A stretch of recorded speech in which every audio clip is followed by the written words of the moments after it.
Good morning. My name is Ralf Friedrichs. I am an addiction recovery coach and host of the Take Your Life Back Today show.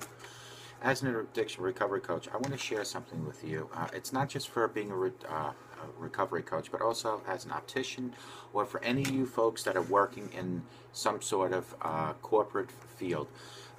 There are so many ways that managers abuse their powers, and I want to share some of them. I have them written down here. There are so many bad managers out there, and that I will tell you. I mean, I have run into so many managers in my lifetime, almost 34 years now in the optical field, where the managers just, and executive, they just abuse their powers. And when you go to HR says, well, they haven't crossed that illegal of doing something illegal line yet, so there's not much we can do. So let's go over some of the powers that they abuse. And you know, I want you to kind of pay attention because some of these might relate to you. They periodically remind you that you can be fired. Do you ever have a manager that says to you, you know, I could fire you at any time? Well, that's unacceptable. It puts you on notice. It puts you on the edge. They humiliate you in front of other people. That is also very unacceptable. To their team or department, they yell, scream, and curse when things just don't go right. And you know, profanity and verbal abuse is definitely not acceptable. They are primarily exercising to more or less jump conclusions when people are blaming other people.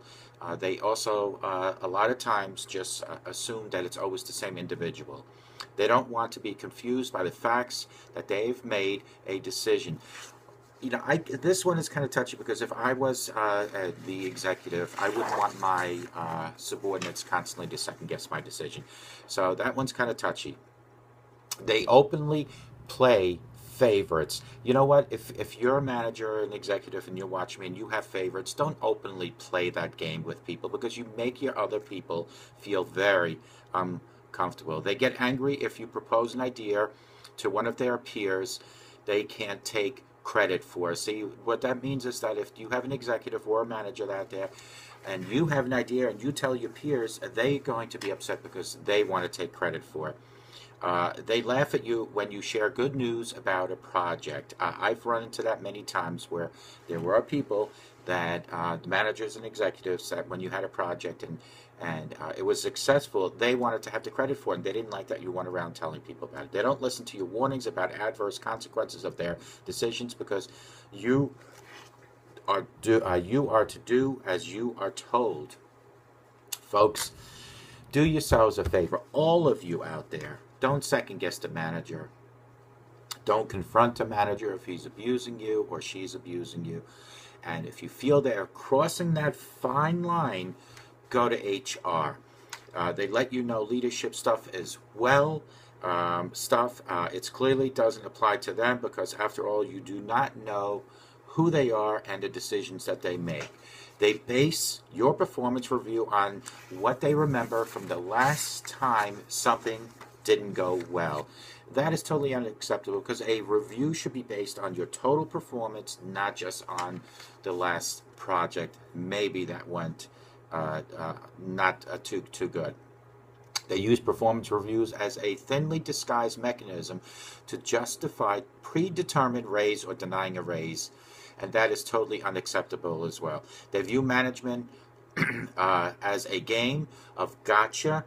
We have you now, we have control of you, and that is totally unacceptable. Can you imagine if we had a president running this country and we didn't have Congress and Senate, that they kind of micromanage the president? The president, not this particular one in general, just any president would just do anything. Well, managers are the same way.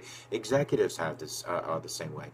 They need to be micromanaged because a bad manager, a bad executive, will try to overtake your life. They like to brag about how rich they are, and they want to let you know. You know, I recently heard a story about an executive that said, oh yeah, I bought a house that was only $380,000. Friends, if you are a manager or an executive and you make a good amount of money, first of all, congratulations, but you don't need to go to the people that are hourly waged employees that are working hard for the minimal that they get and start bragging about your great success.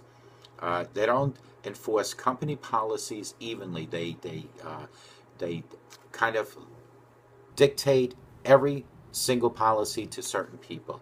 They sneer at the notion that if anyone desiring or deserving of career development and advancement, they try to put you down and saying that you're not ready for that position. They don't really care about the work that you do. They just care about enforcing policy to play that big brother role. They believe asking for help makes them look weak. Folks, I've been in management many years. I constantly ask help, especially if you go to a company where you have people that you're now managing that have so much experience in that company, they've been there for quite some time. You should lean on them for support. A good employee will always support a manager as long as it's done both ways and you're fair about it. They put the company's best interest second. These bad managers will always put their own interests first. They physically throw objects at you or at the wall when they get upset. That is totally unacceptable. They only respect you in proportion to your ability to afford them political advantages. They assume you're goofing off anytime you're not in the office. I've come across this.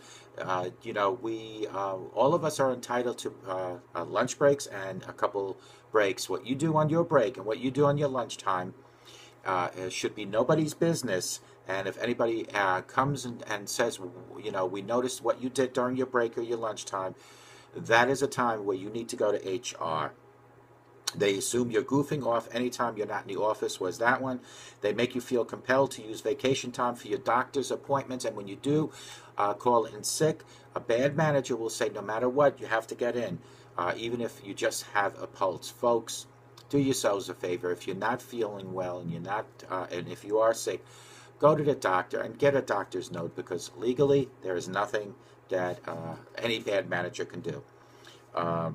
Perhaps you've experienced a few of these bad things that I have just now read to you about what bad managers and bad executives do. And if you have any examples that you want to show, you can call me at 844-405-HELP, because together you and I will not only help take our lives back, but we can help figure out why there are so many bad managers and so many bad executives out there that try to run your life, that try to act as if they're your parents. Folks, some of these things are pretty important. They remind you that you can be fired. That is totally unacceptable. If that's happening to you, go to HR and tell them how you're being threatened on your job security each and every day. Things like if you're not feeling well and they're saying no matter what, you have to get in, do yourselves a favor, go and get a doctor's note. And even if that's not possible, because some of you folks might not have medical and doctors are expensive, do yourselves a favor, call to HR and explain the situation to them. Everyone gets sick every once in a while. You should not be forced to come in if you are not feeling good. If you're having a family crisis, just make the phone call, and if you have a manager that more or less gives you a hard time about it, do a secondary phone call to HR. If you've experienced any of this, any one of these, it's time for you to make a move. You should go to work, and you should be comfortable, you should be motivated, and the bad managers that are watching my show right now, and the bad executives, you are setting up failure in your employees by acting in a way that is micromanaging each and every employee.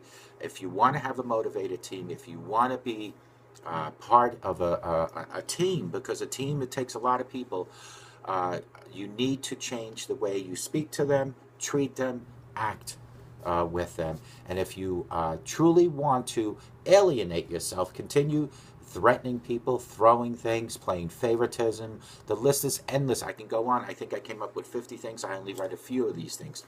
Folks, we as managers, executives, need to all come together in our mind and start saying that we need to treat each and every individual as if they were yourself.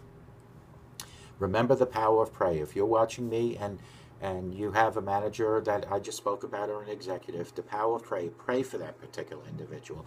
Pray that God guides and directs them. Pray that God protects you, protects your job security. And always remember, when you take abuse from other people, there are channels to go to. Do not go to work each and every day feeling anti-motivated or upset. Make the phone calls to HR. There's so many other things that you could be doing each and every day. Pray to God for guidance and direction daily. Thank God for having a home. Thank God for having health. Thank God for having a job, for having a relationship. And ask God for guidance and direction. And together, you and I will help each other by calling me at 844-405-HELP. And just let me know if you have any bad examples of having a manager or an executive that kind of abuses their powers. Or for any story, call me at 844-405-HELP. And we can talk about that. So remember, managers abuse their power and destroy employee engagement and their motivation. Be on the lookout for this. There are channels you can utilize. Always go through your human resources. And if your human resources does cover up their executive or their managers, go to the labor department. If you have a good case, go to the labor department and explain to them what you're going through, because that is what the labor department is there for. That is what human resources is there for. 844-405-HELP. Together, you and I will help each other take our lives back. And may God bless you and have a great day.